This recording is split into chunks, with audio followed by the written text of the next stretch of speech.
আসসালামু আলাইকুম। জমজম ওয়াটার পিউরিফায়ারের পক্ষ থেকে আপনাদেরকে স্বাগত। আমি হাফেজ মোহাম্মদ ইসমাইল নতুন আরেকটা ভিডিওতে চলে আসলাম। কারুফি ওয়াটার ফিল্টার সম্পর্কে বিস্তারিত আজকে আপনাদেরকে জানাবো। এটা ভিয়েতনামের কারুফি ওয়াটার ফিল্টার 7 স্টেজের। এটা ফার্স্টে থাকবে যত ফিটিংস 5 ফিটিংস এগুলো থাকবে। এরপর ফিল্টার ফার্স্ট থাকবে PP filter, second carbon filter, net carbon, box carbon, third box net carbon.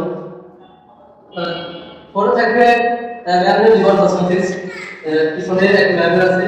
এটা 100% বিশুদ্ধ করে একেবারে পানি যত জীবাণু যত ধরনের পদার্থ খনিজ পদার্থ এগুলো নষ্ট করে একেবারে ক্লিয়ার করে দেয়, পানি করে দেয়। এরপরে ফোর থেকে পানি ডিরেক্ট চলে যাবে ট্যাঙ্কিতে, ট্যাঙ্কি থেকে আবার কলে যখন আসবে সুন্দর একটা কল আছে, কলে আসার সময় এই তিনটা হয়ে ট্যাঙ্কি থেকে এই তিনটা হয়ে ফিল্টার হয়ে এরপরে কলে পানিটা একেবারে 100% বিশুদ্ধ হয়ে যায়। তারপর পানিতে কোনো ক্ষতিকার এবং উপকার কোনো উপাদান থাকে না। কিন্তু এই একটার তিনটা ফিল্টারে আছে, একটা আছে মিনারেল, আর একটা অ্যালকালাইন, আর একটা টেস্ট ওয়াটার।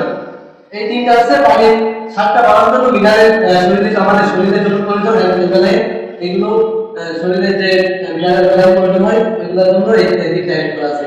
এই তিনটা তিনটি থেকে হয়ে এই তিনটা হয়ে এরপর বলা যায়। এই মেশিনটা অর্ডার করার সাথে সাথে আমরা 24 ঘন্টার মধ্যে চেষ্টা করব আগে পৌঁছানোর জন্য। আপনারা বাংলাদেশের যে কোনো প্রান্ত থেকে আমরা খুলনা বিভাগের মধ্যে আমরা নিজেরা সরাসরি ইনস্টল করে দেবো। এই 5 দিনের মধ্যে আমরা ফিটিংস এরপর সার্ভিস ওয়ারেন্টি 1 বছর সার্ভিস ওয়ারেন্টি পাবেন। তাছাড়া মোটর অ্যাডাপ্টার ইলেকট্রিক দুইটা পার্ট, এই দুইটা পার্টসের দাম বেশি, এটা আমরা 6 মাসের গ্যারান্টি দিয়ে থাকি। আমাদের দোকানের লোকেশন প্রকাশ করা লাগে, প্রকাশ করা লাগে এই বাড়ি থেকে আসলে আমাদের স্ক্রিনে নাম্বারটা থাকবে, নাম্বারে ফোন দিতে হবে। ওয়াটার ফিল্টারের যাবতীয় তথ্য আমাদের কাছে ফোন দিয়ে যোগাযোগ করে যে কোনো তথ্য নিতে পারেন। যে কোনো সমস্যা বা বাসা বাড়ির জন্য, যাদের বাসায় অনেক আয়রন বাসার পানিতে, তারা পুরো বিল্ডিং এর জন্য আয়রনের উপর কিনতে চাইতে পারেন, তাদের জন্য এই অফারটা থাকবে। আর আমরা এটা ডিসকাউন্ট দেবো, আমাদের সাথে যোগাযোগ করে সেই ব্যাপারে পদে সরাসরি কথা বলবো।